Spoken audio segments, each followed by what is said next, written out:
ఆహార కల్తీలో 2 తెలుగు రాష్ట్రాలు ఫస్ట్ ప్లేస్లో ఉన్నాయని, హోటల్స్, రెస్టారెంట్స్ వంటి తినుబండారాల విక్రయ కేంద్రాల వద్ద పర్యవేక్షణ లేకపోవడమే ఇందుకు కారణమని మొన్నటి వీడియోలో మాట్లాడుకున్నాం. అది చూసిన తర్వాత అధికారులు తనిఖీలు నిర్వహించాలి, కల్తీ వల్ల ఆరోగ్య సమస్యలు వస్తున్నాయని చాలా మంది కామెంట్ చేశారు. ఇదంతా బాగానే ఉంది. మరి సూపర్ మార్కెట్లో లభించే ఫుడ్ ప్యాకెట్స్ కొనే ముందు వాటిపై ముద్రించిన లేబుల్స్ని మీలో ఎంతమంది చదువుతున్నారు? మీరు తినే చిప్స్ ప్యాకెట్లో ఎంత కొవ్వు, ఎన్ని కార్బోహైడ్రేట్లు ఉన్నాయో మీలో ఎంతమందికి తెలుసు?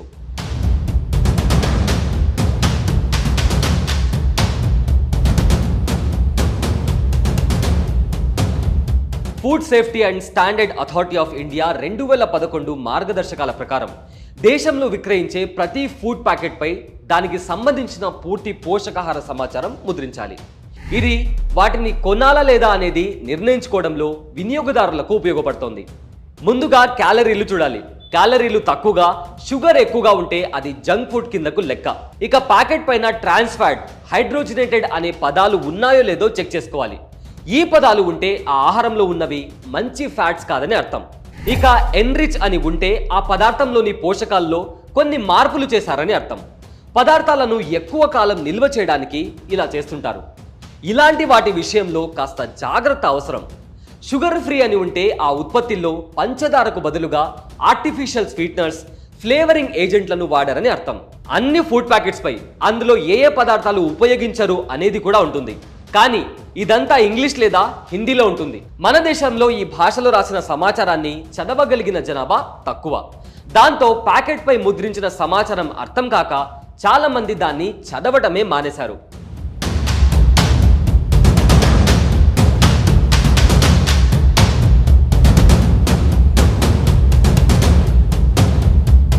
కాబట్టి వినియోగదారులు ప్యాక్డ్ ఫుడ్ లో ఉండే పోషకాల గురించి తెలుసుకునేందుకు వీలుగా ప్యాకెట్ ముందు వైపు లేబుల్స్ ముద్రించాలన్న చర్చ చాలా కాలంగా జరుగుతోంది.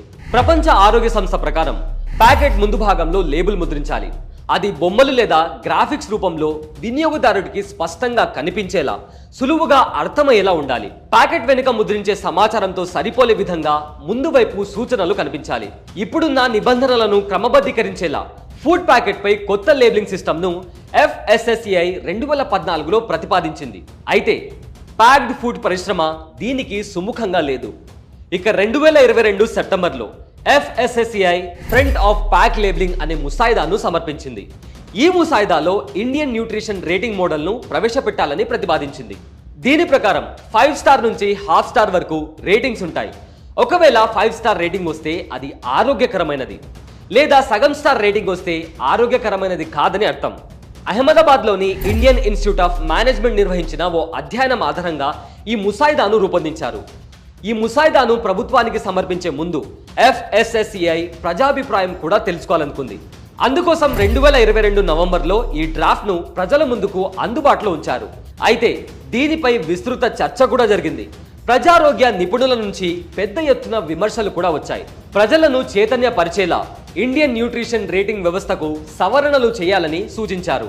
అయితే ఇప్పటికీ ఈ ఫ్రంట్ ఆఫ్ ప్యాకింగ్ లేబులింగ్ సిస్టమ్కు ఆమోద ముద్ర పడలేదు. కాబట్టి ప్యాక్డ్ ఫుడ్ కు బదులుగా సహజ సిద్ధంగా పండించిన పండ్లు, కూరగాయలు తినడం మేలు.